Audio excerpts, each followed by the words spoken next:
firefighter has died after a roof caves in on a burning home. And 2 other firefighters were hurt in that fire. News Channel 5's Dan Kennedy is in Lawrenceburg, as he has been all morning for us long. And Dan, I know condolences are coming in from fire departments across the state and around the country.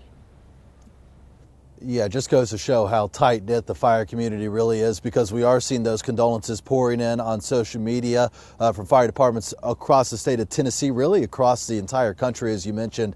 And also, just to show how tight-knit the fire community is, firefighters from across the mid-state from different departments came down last night to Lawrenceburg to help out with other calls of service, while Lawrenceburg firefighters had the chance to mourn the loss of their own.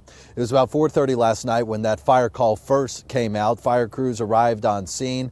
They were working to battle this fire, and by 8 p.m. the Mayday call went out, and that's when their worst fears were realized. One firefighter was killed when either a roof or a wall collapsed.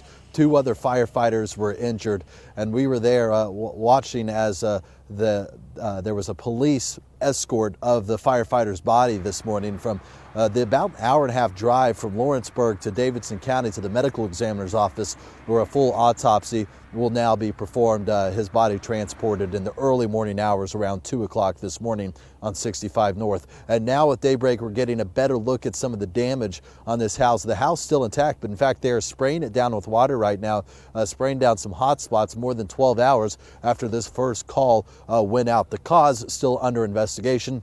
I was just told by a neighbor that a 90-year-old disabled woman lives in this home and that she was able to get out safely. So the homeowner is okay. But again, 2 firefighters still hospitalized this morning, injured in this fire. And we expect to get the name of the firefighter killed at a 10 o'clock news conference here in Lawrenceburg a little later this morning. Reporting live in Lawrenceburg, Dan Kennedy, News Channel 5. Thank you, Dan. A horrifying crime is under investigation. A young girl finds her uncle shot to death in Hermitage. News Channel 5's Blake Rosnowski following this from the police precinct there. And Blake, we understand this area of town's really no stranger to crime. Unfortunately, that is the case. We're told there have already been 14 incidents since the start of the year, and some of those serious incidents like assault, burglaries, and things of that like. And now, unfortunately, a murder tacked onto that list as well. This all started yesterday at some point. We're told that Marvin Hughes was an overnight Nissan worker, and that at some point yesterday morning, somebody came in through an unlocked door, ransacked the upper floor of his house, and took a pair of Air Jordans and PlayStation.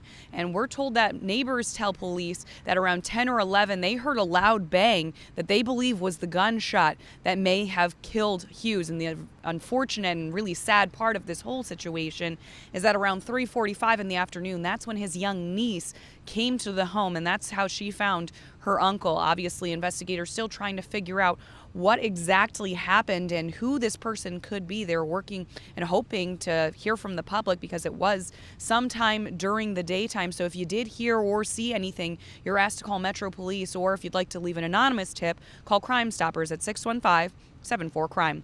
Live at the Hermitage Precinct, Blake Rosnowski, News Channel 5.